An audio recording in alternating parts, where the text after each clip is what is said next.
Good evening. You're listening live to the Extreme Movie Show. I'm your host, Rob. Tonight with me, we're flying deep into the danger zone, discussing the Val Kilmer documentary called Val. I'm here with RDV.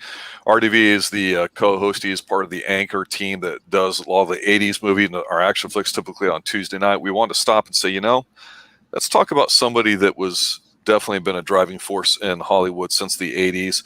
Whether you call him an A-lister, a B-lister, a goofy guy, a great guy, an actor, whatever, everybody seems to like Val Kilmer, and they love what he did with his most recent film, if you want to call it that, a release of a lot of home video stuff that was put together in a rather compelling, interesting look called Val that's currently showing on Prime. Just got released a few days ago.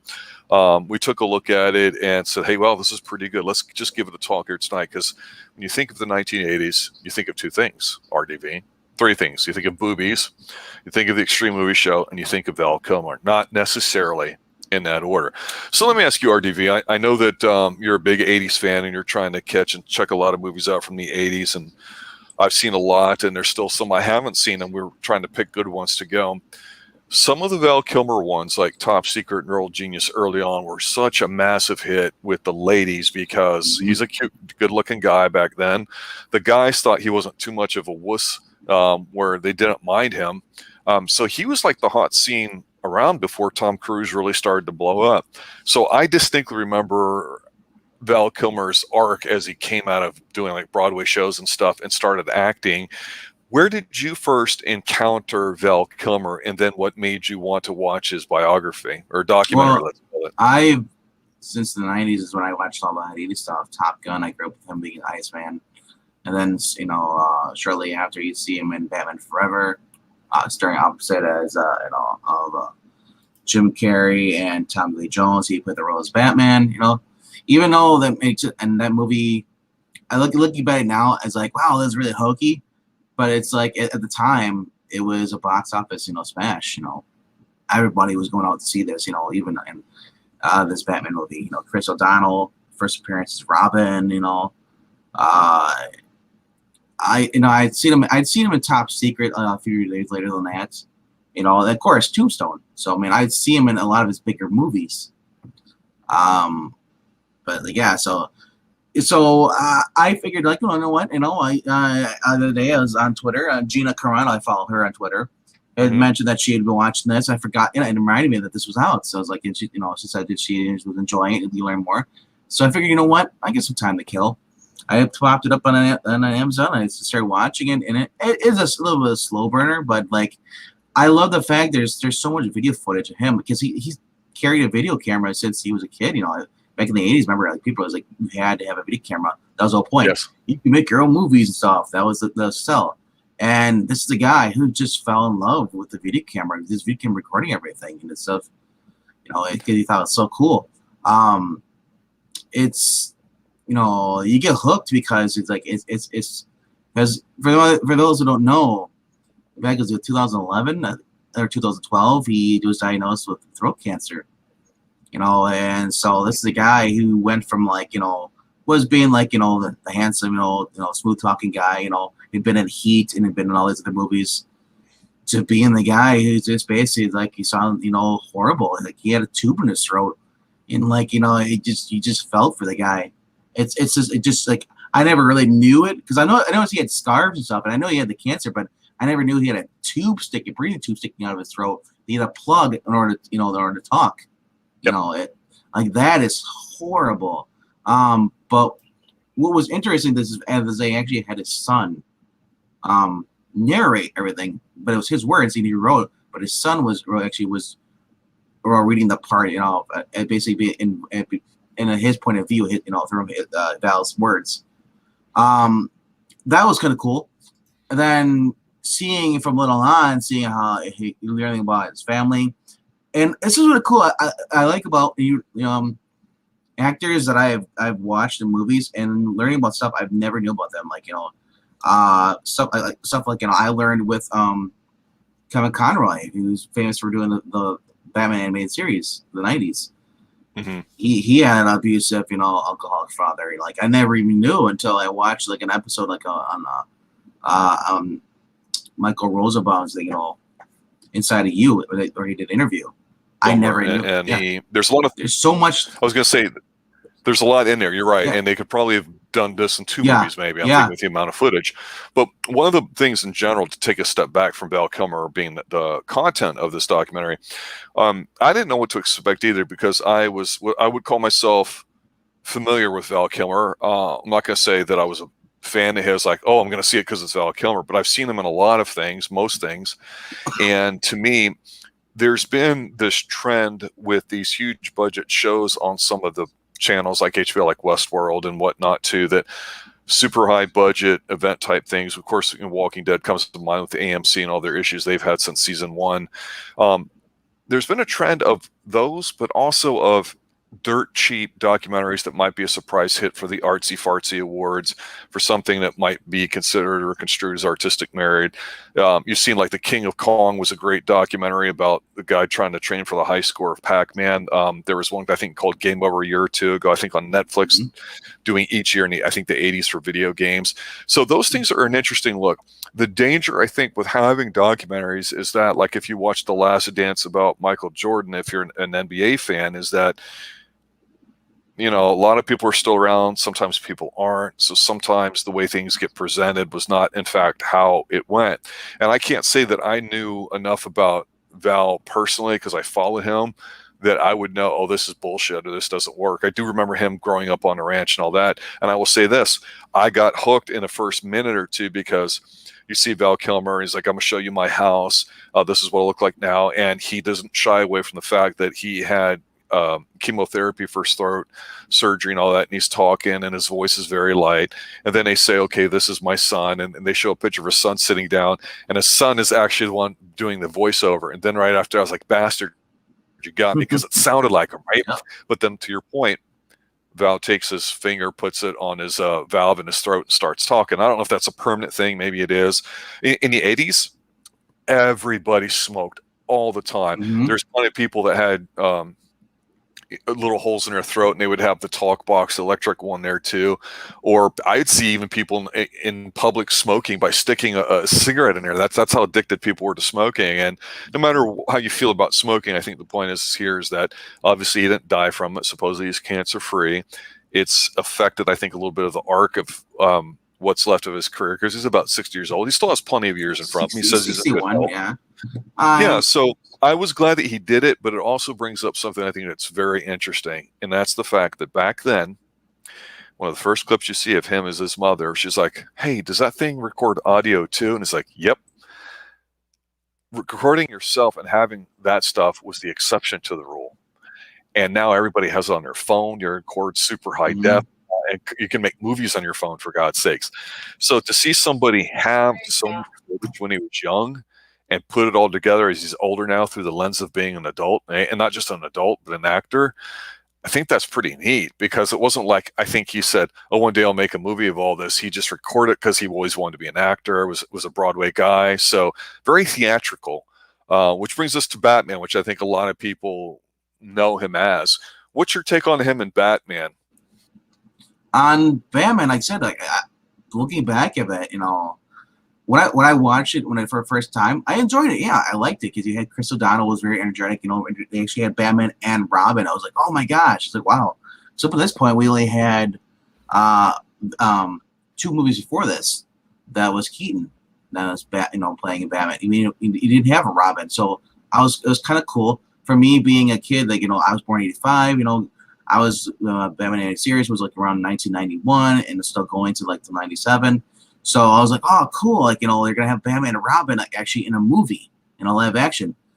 Tommy Lee Jones playing, who's a phenomenal actor.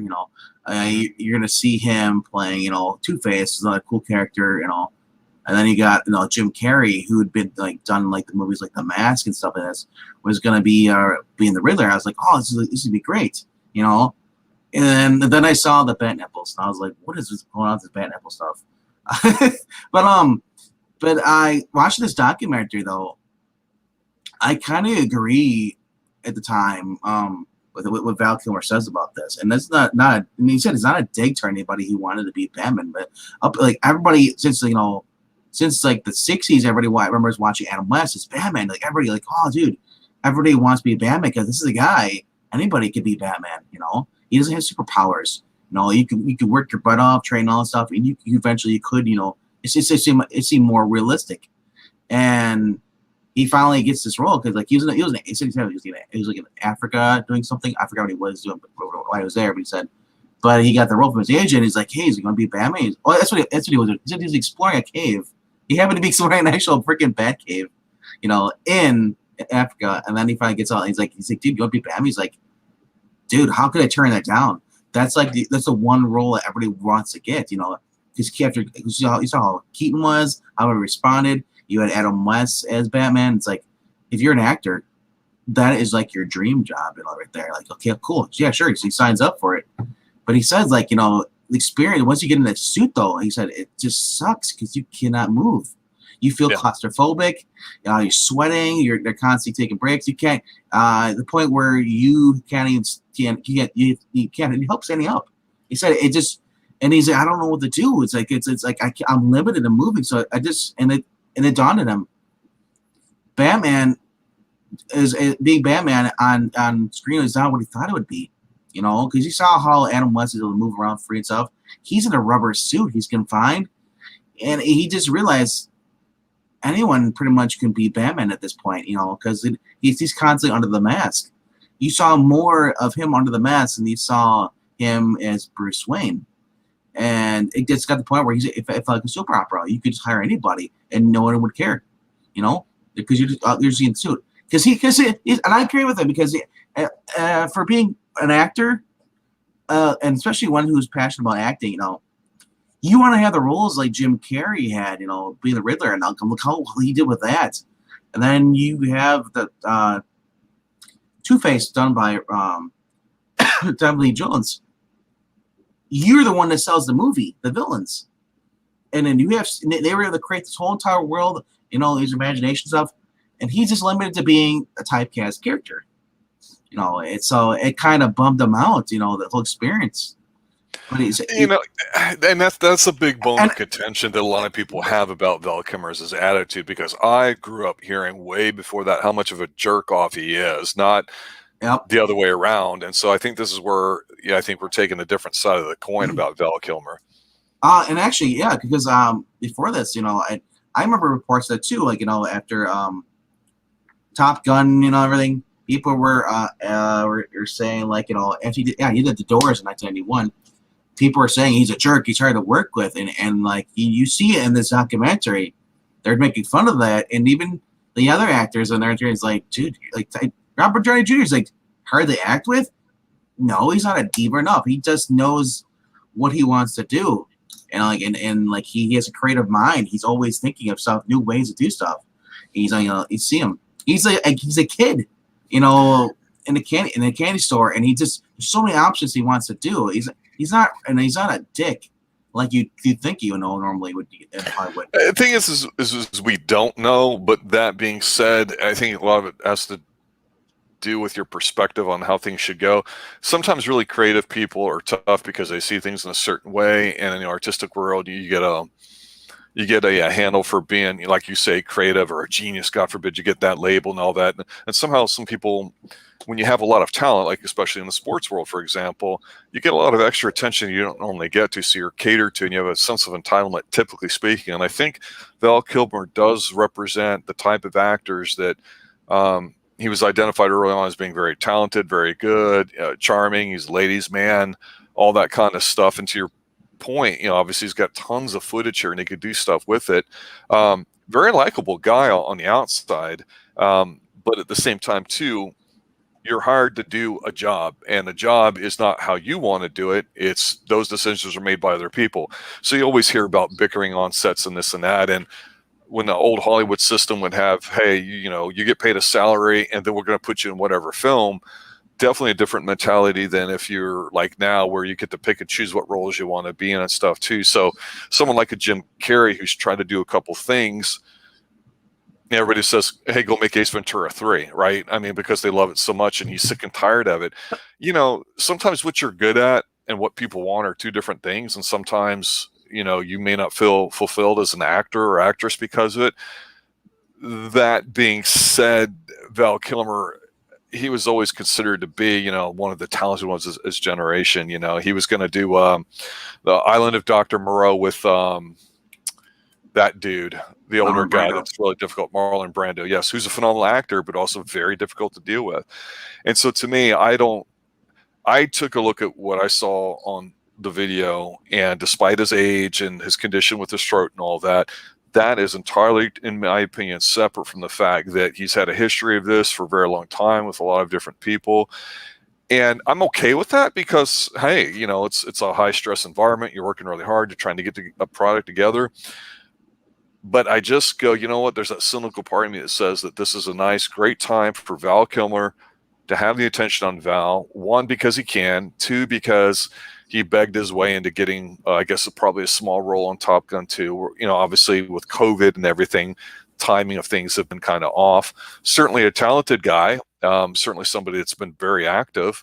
An energetic guy too. I like him. I don't want to say he begged his. I don't think he begged his way. I mean, he is friends with Tom Cruise, so he's friends with all of them. So and again, it's also how the media. If the media doesn't like you, they're going to present things a certain way and whatnot too. It's just. I know somebody that personally deals with a lot of star type people and all that, and I hear interesting stories about dealing with them, and so you just don't know how they are privately or personally or whatever. Well, the thing is, you gotta take a grain of salt when you hear people talk about this. Oh, I work with this, and now these celebrities are all. You don't know if that person you're talking to is just someone who just hates his job. And just he could be a dick himself, and he's just making up stuff because he's frustrated, And he can be. He has that right. But the bottom line is, if I say I want you to do it this way, you go do it. And and it's unfortunate because I think actors have been coddled so much, like professional sports stars. They're allowed to go to the media now, whereas back in the day they were a bit more protected. But you can't necessarily have directors and the other people on it because their work's smaller and less important in the sense that they're not commanding as much money. So if you hear something from a director, it's a big deal. Typically. You also got to remember that Hollywood, and just those around the paparazzi, they love gossip and stuff. So they'll make up stuff about people, and it's still true today. They'll say stuff about people lying, even the media, because they have to sell magazines, they have to sell articles. So you're gonna see stuff like this, we're like, just making up stuff, and then sometimes it's true. The thing is that we don't know as a person who just exactly. We're just there to watch the movie, and it's. I mean, this documentary does not paint him being in that kind of a jerk lights, but then again, he may have filmed it that way to make it look like he didn't. We'll never know, but I mean, I as a person who I hate to be the person that thinks that all Hollywood is just they're just a bunch of assholes.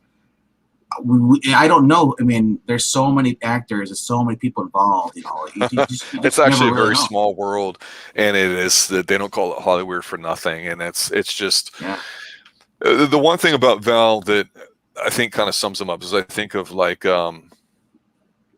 actually, The Doors, I remember being a really, really big deal because back in the 80s, there was a lot of focus on the 50s and 60s. People were really big into Led Zeppelin, Deep Purple, those kinds of things, and especially The Doors. I wasn't the biggest Doors fan or Jim Morrison fan, but a lot of people were, and the music was still really popular then. So you would hear that stuff on the radio, and people would talk about it, what albums they bought, or CDs or cassettes, really, at that time, or even albums still. And I remember when he got the role, I was like, holy crap, this guy really, really seems like, Jim Morrison. And Oliver Stone, who is a pretty interesting person in Hollywood, I know that they kind of went back and forth on how he'd want to portray it. And they had an understanding that, okay, you're going to go ahead and play us that Jim Morrison's going to basically be along the lines of, personally, I don't want to promote the message of drugs being an inspiration or these kinds of things. So we'll make it seem like it was more around the people that you're with that led to, being your downfall. And you make of that what you will, but it's interesting that he has a particular take on a character that he likes. And, that's different than being, pay $20 million to star in a movie like The Cable Guy like Jim Carrey does. And that really puts you on the map. But I think Val's always been known to be that way, but he also has had that reputation, and it's probably better in the long run for his fans, because it means he's a bit more engaged when he's doing something, as opposed to somebody that says, yeah, I'll do anything just for a paycheck, like Samuel Jackson, and you get the exact same Samuel Jackson performance in every movie, but you know what you're getting, and there's definitely a market for that. But I'd forgotten how much about the poetry and the, I guess, artistic side, not necessarily in front of the screen, that surrounded Val. And you definitely see that, like I say, you know, early on you show us house, they show him putting together things and all that. And that was a bit refreshing in a way, because I think sometimes we just think, okay, movie to movie, we don't know what's going on, we just want to see them. And to have the kind of access that he opened up and allowed to be filmed, even though he had the final cut on, I'm pretty sure, is interesting. I don't know, I'm not going to say it's a good thing, but I will simply say it's a movie. Therefore, everything is deliberate. He's trying to put out their specific view of how people are with him. I don't think he's doing it because he's getting ready to die or anything like that. But it's interesting because I distinctly remember him going, yeah, ladies, guy, player. I know he's married and divorced, or at least once maybe. But I wonder if this is going to make other stars feel like they can go ahead and do that for a big push. Because frankly, reality TV has been a big thing since the 90s, and really even the 80s in some respects, with shows following you around and manufactured drama and all that. This just seemed a step up quality-wise than the crap you would see, whether it's Jersey Shore or Big Brother or any of those things too. So yeah, and I was surprised too, because it is almost 2 hours long, and I thought they could have kept going. I mean, what was your take on that? It wasn't quick by any means. I actually wouldn't mind seeing a part 2 of this. I watched the whole entire thing. It's like this whole movie is like an hour and 44 minutes. I would like to see more of this, because obviously he's done more roles in this and all. He just did another movie last year, and it's, you know, I just want to see more about his story and stuff. I mean, I love, and I never would have thought of like, hey, you want to see a documentary about Val Kilmer? Sure, I guess. And then now that I'm old, you know, back then I probably wouldn't have cared, but now that I'm older, I'm 36. I'm like, you know, seeing stuff, you know, someone who actually rose to the top real quickly and was in, you know, big movies like Top Gun and stuff, you know, and Batman, and like this, and Ghost in the Darkness, you know, Right. to see him just like bottom out. And like I said, this is like a movie. If you want to be an actor, this is a perfect movie to watch, because it shows you what Hollywood is like, and why. And maybe Val made mistakes. You know, obviously it cost him his marriage. It seemed like he became a workaholic. He was constantly acting, you know, because he had a passion for it. You know, especially the door stuff. He said I drove my poor wife insane because I'd bring acting home. You know, I'd be studying at the house. You know, I'd constantly be trying to get into character, and that's kind of what Jim Carrey's like. He said, when I study for a role, I take in that role, and I'm just in that role until the movie comes. You know, so he said he got to the point where he got lost in it. You know, so Right. yeah, it's, you know, I did find it cool though that he said, like, you know, like, well, turn on Batman, but he's like, you know what, I get to be the Saint. It's like, and I pop for this because he's like, the Saint, you know, being that, you know, no one's been that since Roger Moore, the TV series, Yeah, and he's and like, that was an interesting TV series, the yeah, old one, and the yeah, movie I like with Val Kilmer, I actually enjoyed as well. yeah. He said that he's like, here I'm, you know, I could be like, I could sign up for the being a Batman, be the suit, be miserable, you know, and just have a show or let somebody else take on the role. And he's like, and I got offered, you know, the Saint. He's like, the Saint is a fun freaking role, and I get to be 10 different people, 10 different characters. Hmm. You know, and you know, it's just like, that's, it shows right there his love for acting. He's like, when you get the chance to show off what you can do in a movie, I think that's kind of cool too. I mean, if I was an actor, I'd be like, yeah, I'd be like, that's something I want to do. Or I'm just kind of stuck in one role as Batman under his suit. You know, obviously he was miserable. He didn't want to do it. So I'm glad that he turned down the next role, because that would have showed in you know, the next movie. And we got George Clooney after him. Yeah, Which, go ahead. I was just saying, I don't think it's more of a diva thing. And that's the thing. When you're an actor or an actress, if you turn something down because you don't like it or something, you know, it's like everybody think, well, that guy's a diva, or that person's a diva. You know, turning out Batman, who the heck do you think you are? And it's like, oh, he's just someone that just wants to act. You do more stuff. You know, there's different kinds of actors. There's people who are perfectly fine being a role for 10 years, but then there's other people who want to do everything and everything. You know, so and Sean Connery same way. He didn't want to be typecast as James Bond. That's why he left. Yeah. You know? Yeah, one of the last things I wanted to bring up about this is Tombstone. I just wanted to make a quick note on the Saint. The Saint obviously had Roger Moore, who would be one of the James Bonds primarily in the 70s into the mid 80s. An older James Bond, relatively speaking. On the Xtreme Movie Show, Professor Pix and I are reviewing the James Bond movies. So we just finished Goldfinger. We're getting ready to do the next one. So it'll be interesting when we get to Roger Moore and all that to talk about. But Roger Moore had his opportunity to do The Saint, which was a bit of a whimsical spy show. It certainly wasn't dark by any means. Mostly black and white, or all in black and white, if I recall correctly. And I remember watching a lot of it when I was younger. It was a perfect role for him because by the time Roger Moore got to James Bond, he had already owned that role. Kind of like Danger Man and the other show's name that escapes my memory right now, before The Prisoner became a big deal. Patrick McGoohan, basically, you know, as John Drake, you know, we think this is the same spy character that shows up in A Prisoner. So those things being planted are really good. And one of the things about The Saint, them re-imaging it, I think, especially in the 90s, is, you know, I've talked to you before, and it's no secret I'm not the biggest fan of comic book movies and whatnot here too, but I thought The Saint being a reboot, like Mission Impossible, was a step in the right direction. And I think Blade came out in 98 with Wesley Snipes. Now it's a really good one too. And I think, unfortunately, a lot of people kind of went in directions that may not have been artistically very good, but might have been commercially viable.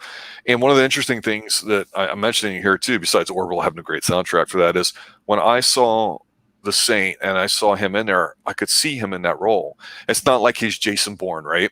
And Jason Bourne had been done before Matt Damon did him, right? And Jason Bourne, I thought, was a great spy film. It was a different type of spy film. But I was disappointed there was no Saint 2 or something else with Val Kilmer, but he was believable. And you and I constantly talk about, you got to have something that's believable. So what I wanted to finish up was what most people consider his signature role, and that's in Tombstone. The person that directed it, George Cosmatos, his son has only directed 2 movies, but you and I have reviewed them both, and that's Beyond the Black Rainbow and Mandy with Nick Cage. Yes. And I think they're fantastic movies, and he got a lot of that from hanging on set with his father. So his father, I mean, if you just look at this list of people that were in Tombstone, it's phenomenal. Kurt Russell, Val Kilmer, Michael Biehn. Powers Booth is a phenomenal actor. We haven't talked about nearly that much.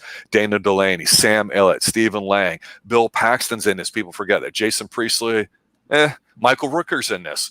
Billy Zane. Who doesn't love him some Billy Zane, okay? One of my personal old-time favorites from the old studio days, Charlton Heston's in it in a smaller but significant role. And I think when you get a fair amount of talent together like that, and then you get somebody like who's kind of in between 2 generations in Val Kilmer, it's almost like the best of both worlds, you know, because Val Kilmer's been around this talent level. He's been around what Westerns used to be. Yes, Westerns were the thing.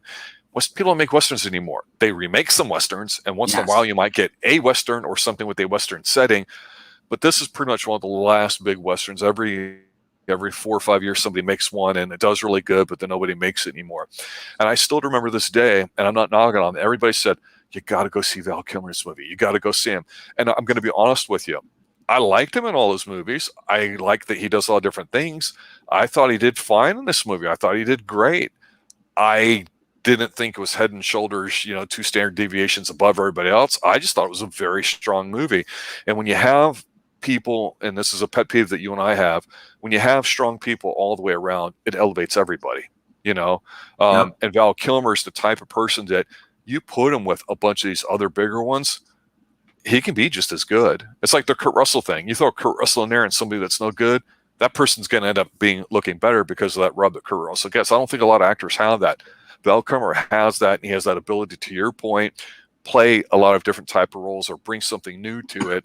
And I think that's one of the things why people love him so much. He's a good looking guy. I mean, always has been.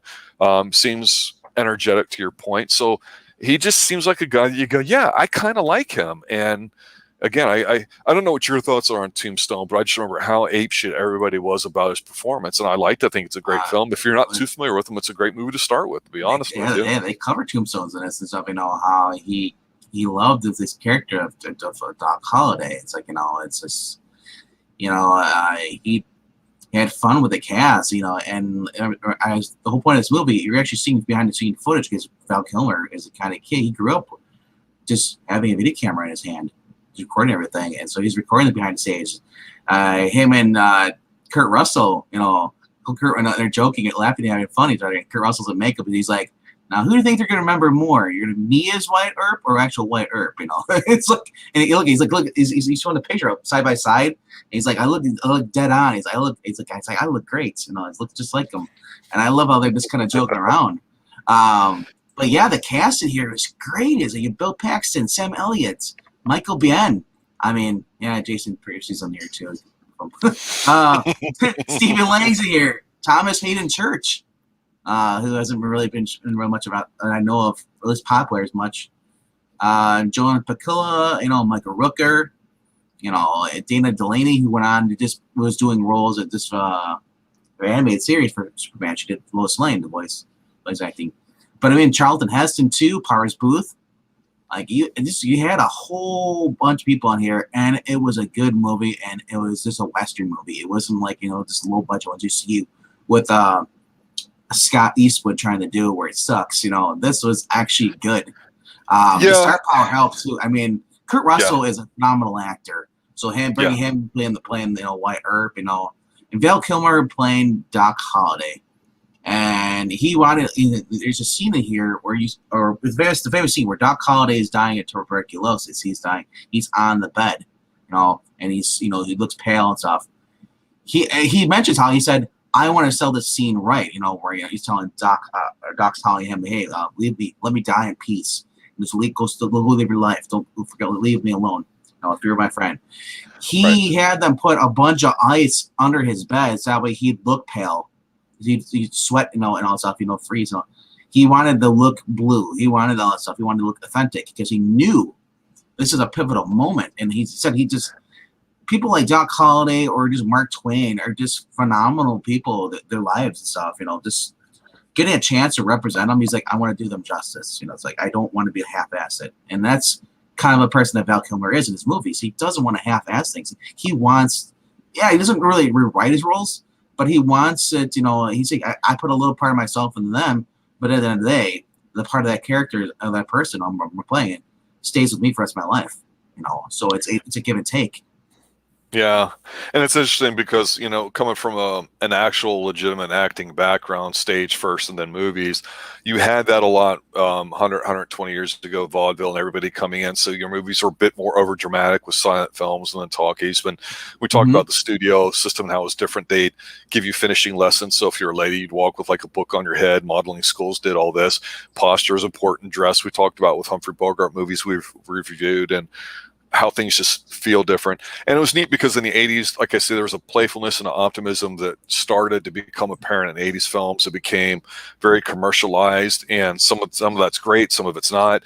That's just how it was. But it was a very exciting and fun time where you could have a goofy movie, you know, Top Secret or Real Genius out there with somebody, and it wouldn't offend you. Like, you know, my high school, all the ladies loved him, but, you know, the guys didn't think of him as so much as a complete puss or anything like that. So they're like, yeah, okay, I didn't mind the movie. I wasn't offended by it.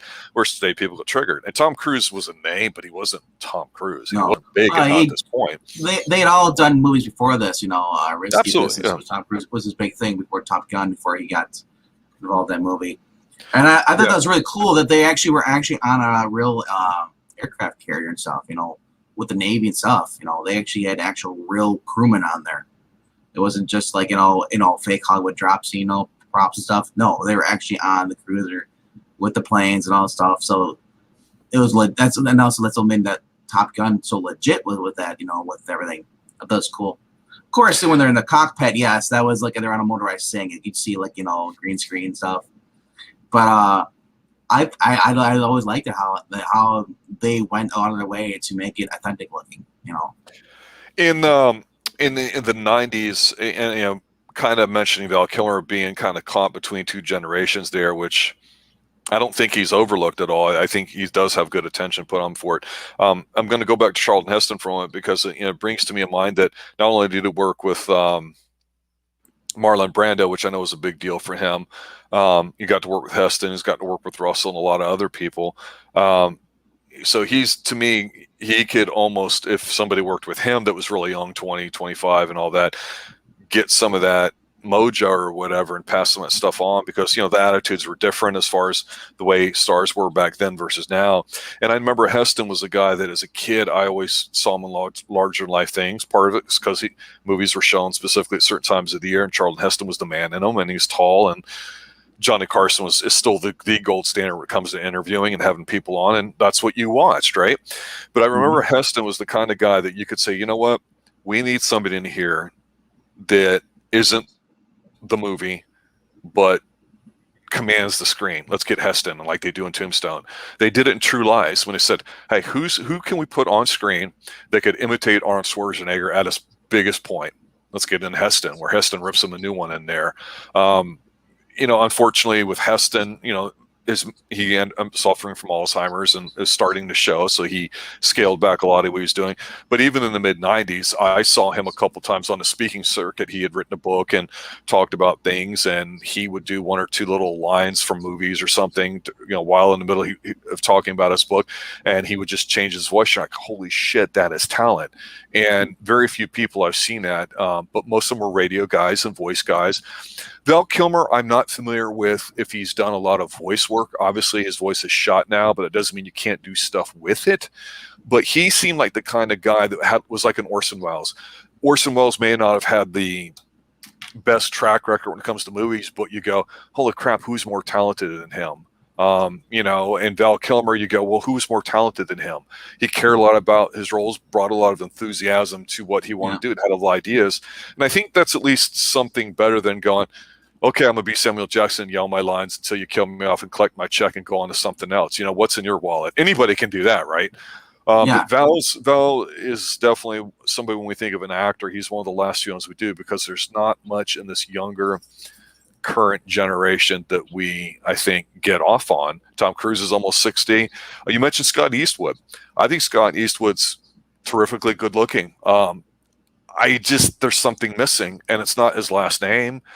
I just don't know how to quantify it other than that. I see him trying to do what I think he should do, and I think he thinks he should be doing, but it's not believable. With Val, though, it is. You know what I mean? The thing with Scott Eastwood is that everybody expects him to be the manly voice. His dad, his dad always did all the manly movies. He was a guy who's soft-spoken, but he's a guy who, kick your ass. You saw that in a lot of his movies. Where his son is, even though it looks like his dad, he's still got that boyish attitude. He's not as mature. So that's why you put Scott Eastwood in a movie where, like, he was in a movie called Diablo, where he was it was a Western, and I'm like, oh, cool, he's gonna be there. He's gonna do a spaghetti Western, and then I found out he's a villain. I'm like, oh, really? He's a villain in this? I'm like, they wouldn't, for his boyish things. I thought they would make him the hero, or at least a sidekick or something like that. No.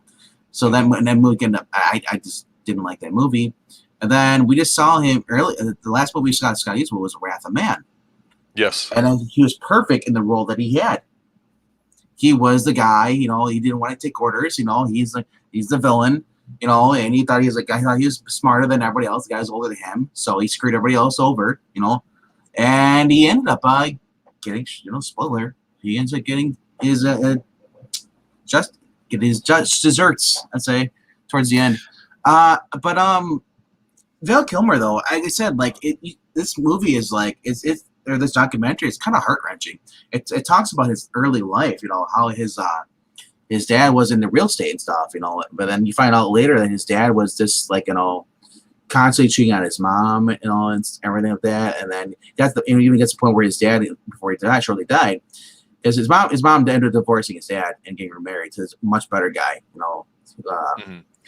But his dad ended up almost causing him a lot of financial, distress. He ended at a point where he had to end up suing his dad because his dad was taking money from him, buying these other properties up, and then putting it in. But he was putting the money into 20 different shell accounts so he can avoid Yeah. paying taxes. Yeah. So, and I always, it's like, dude, it's like, what do I do? It's like, it's my dad, I still love him, but like, it's like, do I sue my dad or I pay the fine? But things that he didn't end up suing his dad or like that. He ended up, just dealing with it, and fixed everything because he was a power. He was written out as a power attorney, so so he's in charge of his dad's finances and all stuff. But yeah, and there's lots of things like that that go on. Go ahead. But the thing that really gutted me though was his younger brother, age 15, because his younger brother was the one who had they did all whole movies with the cameras back in the 80s and in the early 1970s. His younger brother is what got him into the acting. His brother was a director in all these different movies. They do reacting stuff like Jaws. They did. I thought that's kind of cool. You see that? That is cool. But then his brother died in a jacuzzi at home, like because he had epilepsy. He had an episode, and he drowned. Do you remember they did that? That was like the Roy Rogers estate they're on. That was their second house. But that was kind of cool. But he said, here this goes on. He gets this big break, and he finally gets accepted at Juilliard. He's like, and then he's just torn. The whole family is just distraught, and that's it just suck it up, Val. Yeah. Oh no.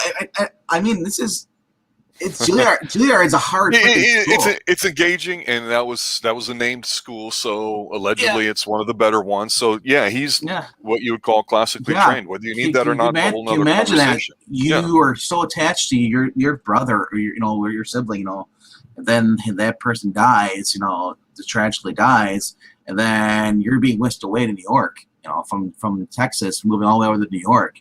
You're all alone. He took his brother's paintings with him and stuff. His brother would do paintings and stuff, photos of him, put on the wall. Then he said everything is. I love what he says about Juilliard. He's like, everything I knew about acting was wrong, and he's like, man, it's just like there's a lot of, and it shows through the hallway, and he's showing him, he's reminiscing, and they show like a picture of this hot-looking woman. I'm not trying to be, a hot-looking woman. Rude. Yeah, but she's a beautiful, attractive woman on the wall, the painted mural. It's Kelly McGillis. I didn't recognize her, and I've only seen Kelly McGillis in Top Gun. Witness. In Witness, yes. But, Harrison Ford from Ron, yes. Yes, but he talks about how it was grueling and hard and stuff in there, and just trying to do this, trying to unlearn everything he thought he knew growing up and watching TV and stuff, his mind, and relearning stuff, and trying to get through. With the whole thing is being depressed on top of it, dude. He was just like mourning his brother.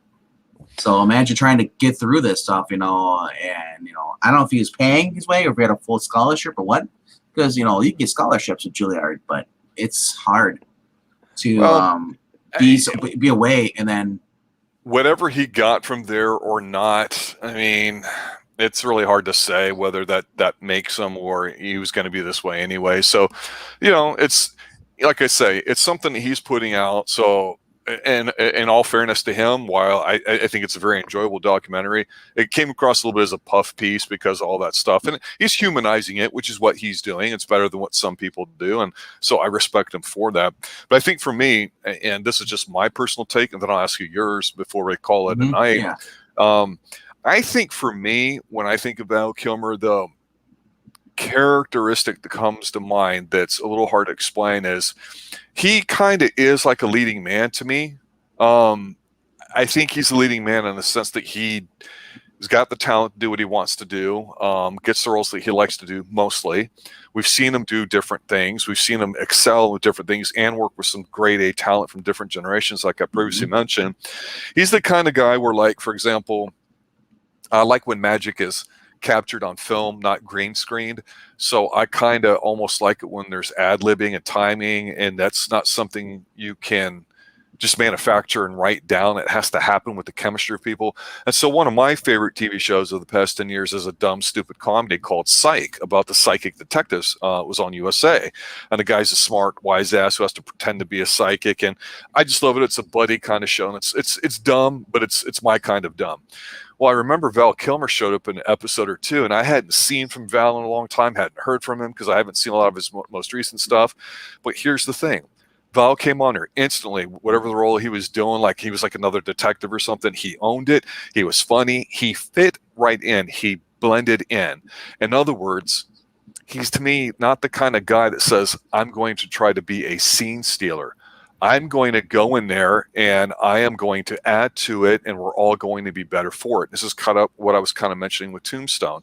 He's the kind of guy that, like, no matter what his physical condition may be in, or whether or not there was a role for him in Top Gun 2, he could show up, do his thing, and he's not going to try to do a woe is me or look at me or be a scene stealer or scene grabber or anything like that at all. He's going to come, do his thing, and leave. And I think despite whatever people may have thought about him as being a jerk on set, do I really care if I'm a fan of his or watching the movie? No, I don't give a rat's ass. Who cares, right? But I think part of the healthy respect that I do have for him is that that to me is the sign of a professional. This is your job. We can argue about the way you want to do it, how you want to do it. You've got the talent to do it. Let's get it done. But at the same time, too, he's not somebody that comes in there and makes it all about himself, at least. At least that's not the vibe that I get or have never heard from, despite hearing lots of different things over the years.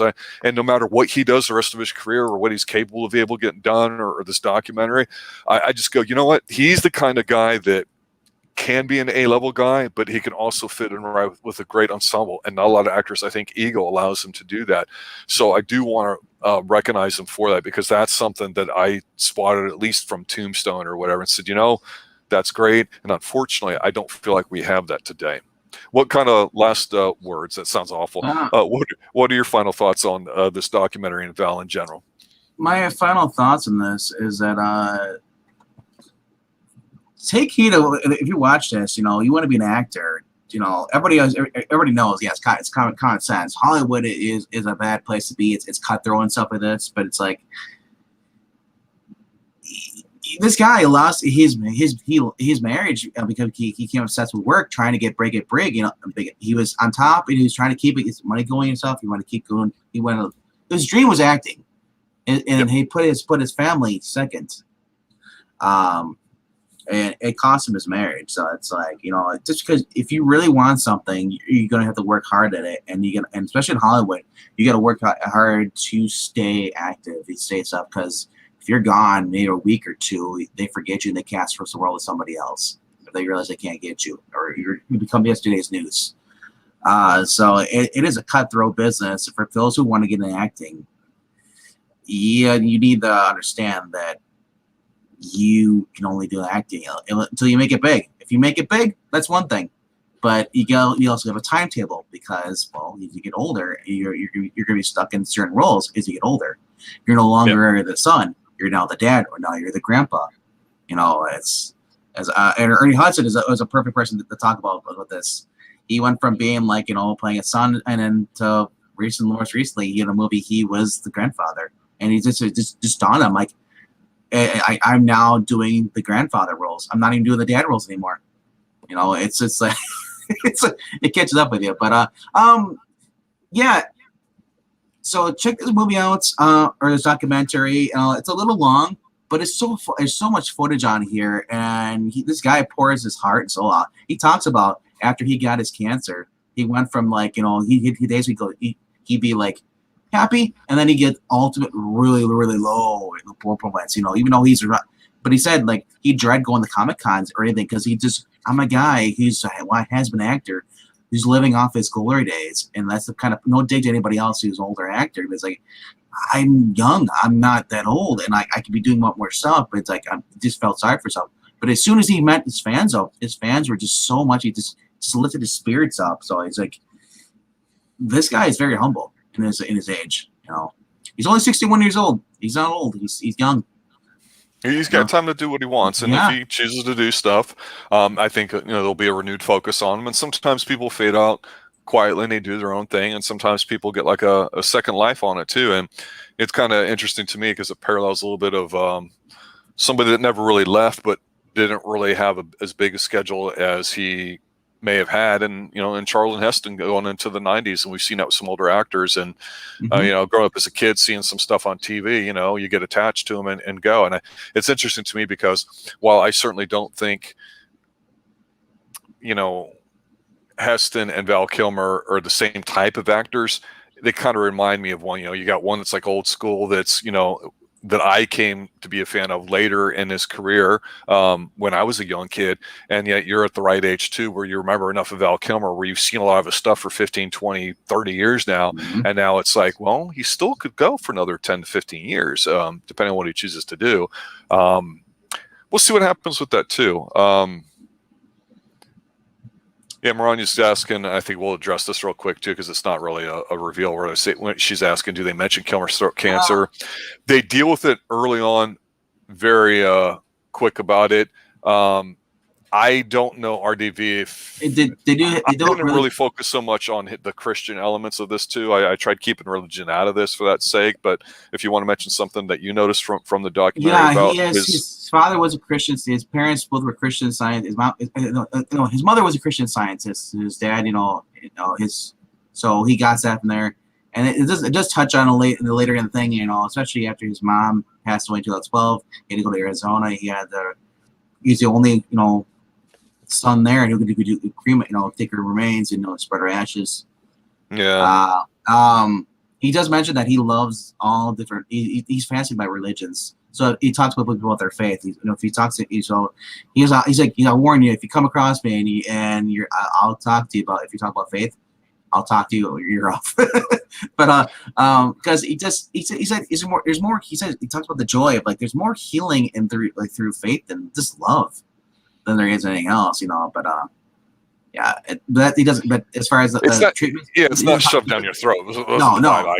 Yeah, he was pretty cool about it. But yeah, real quick thing. Let's go there. IMDb. I forgot about this. He was the voice of Kit in the reboot of Knight Rider in 2008. I did not know that. There you go. That's one show I'm not going to watch, the reboot. All right, there you have it, ladies and gentlemen. Val, the documentary. A24 is the production company. That's one of Puppeteen's very favorite production companies. Obviously, it's a property that got brought to them and whatever, if you care about this sort of things, but they have a very love-hate relationship with the way they do things. But this, I think, is a hit for A24. It's the type of programming that if you go check it out, it's engaging, whether you like them or not. It's interesting, and sometimes with TV, you just give it a shot. But it's currently on Prime right now. Check it out. And too, we'll probably be checking out a Val Kilmer movie ourselves here very soon. Long overdue to do that. We don't often talk about documentaries, but this one is definitely worth it. I totally agree with you, RDV. Yeah, and for RDV and everybody involved here at the Xtreme Movie Show, thanks for listening as always. Have a good night. Stay extreme. Later, guys.